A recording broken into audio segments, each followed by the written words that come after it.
This story comes from the real experience of a man known as Mr. Max, a night he and his friends would carry with them for the rest of their lives. More than 30 years ago, Bangkok was not yet wrapped in light the way it is today. Areas like Lat Krabang were still surrounded by rice fields, tall grass, and long stretches of darkness that felt untouched by the city. Back then, Mr. Max was young, reckless, and full of restless energy. He and his group of close friends, 5 of them in total, spent their nights riding motorcycles, watching street races, or drifting through the city in search of excitement, the kind of thrill only teenagers of the 90s seemed to crave. One of those friends was a man named Nan. Nan had recently moved into central Bangkok with his family after his father, a fire department officer, was assigned living quarters inside an old fire station compound.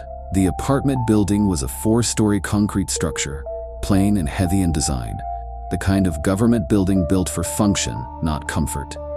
By that time, the fire department was slowly relocating to a newer facility.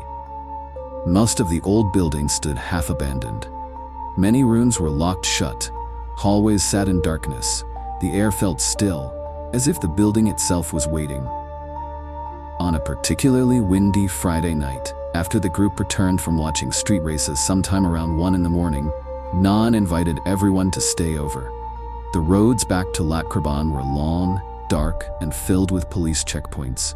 Sleeping over felt like the smarter choice. Nan's room was on the 3rd floor.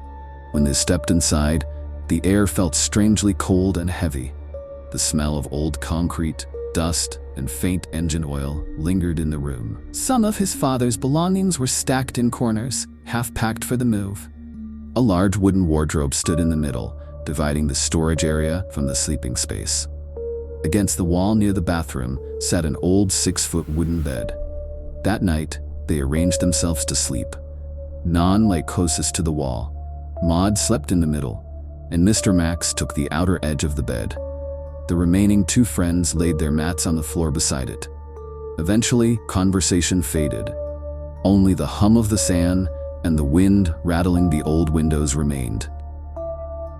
Sometime after 3 in the morning, silence shattered. A violent crash tore through the room. The bed collapsed. Wood splintered as the frame gave way, sending Maud and Nan crashing toward Mr. Max's side. Everyone jolted awake in confusion, assuming the bed had finally given up under their combined weight. Everyone except Nam. He sat frozen, pale, trembling, his eyes wide with terror. At the time, no one knew what he had seen. Later, when his voice finally returned, Nan explained that just before the bed collapsed, he saw Maud's body begin to rise, slowly, unnaturally, lifting off the mattress as if held by invisible arms. Maud floated upward, about the length of a body. Then something yanked him down. The impact shattered the bed. Exhausted, half-drunk, and unwilling to face the truth, they patched the bed together with loose boards and forced themselves back to sleep until morning, unease quietly settling into their chests. But the flat was not finished with them. The following night, circumstances forced them to stay again. This time, Nan refused to sleep on the bed. He chose the floor instead, clearly shaken by what he had witnessed. Another friend took Nan's place by the wall. Maud returned to the center, and Mr. Max lay on the outer edge as before. Deep into the night, Mr. Max stirred awake. A sound reached his ears, wet, choking, uneven, something like gagging, like someone struggling to breathe through liquid. He slowly opened his eyes. Maud's body was no longer on the bed. It was floating, suspended at eye level, his head hanging inches from Mr. Max's face. Maud's features were twisted, his eyes rolled back until only white showed. Blood vessels had burst, staining them red. His skin had taken on a bloated, greenish hue, like a corpse beginning to decay.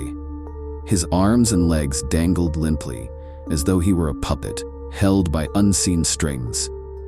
Mr. Max tried to move. He couldn't. Cold paralysis locked his body in place. Tipped with blackened nails, wrapped tightly around his body, pulling him closer, claiming him. Then a voice filled the room, low and venomous, vibrating through the air rather than entering the ears. "Don't interfere. I'm taking this one with me." The body dropped.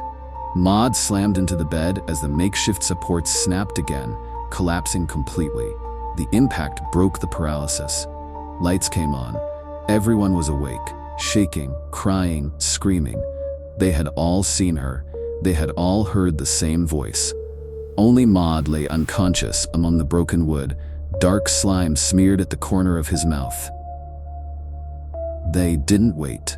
They carried Maud out of the building immediately and drove straight to his mother's house in Lac Carbon, recounting everything with trembling voices. The next morning, sensing something deeply wrong, Maud's mother took them to a nearby temple to see an elderly monk she trusted. After listening quietly, the monk sighed. Maud, he said, was dangerously unlucky. The spot where he slept carried heavy resentment. The monk performed the cleansing ritual and urged Maud to ordain as a monk immediately, to sever the karmic thread that had latched onto him. Maud entered monkhood for 10 days. Later, Nan uncovered the building's past. Years earlier, a woman had lived in that room with her husband, a violent gambler who abused her relentlessly. Unable to endure the suffering and humiliation any longer, she took her own life, hanging herself from the very beam above the bed. That was the last thing she ever did. What happened in the old fire station flat never left them. They tell the story not for thrill, but as a warning. Some buildings are not empty. Some suffering does not fade, and some spirits remain trapped in the moment of their death, repeating it, waiting, hoping not to be alone in the darkness forever. If you enjoy true horror stories from Thailand, consider subscribing to Tale After Dark. And remember, sometimes the most ordinary places are the ones that hold the deepest scars.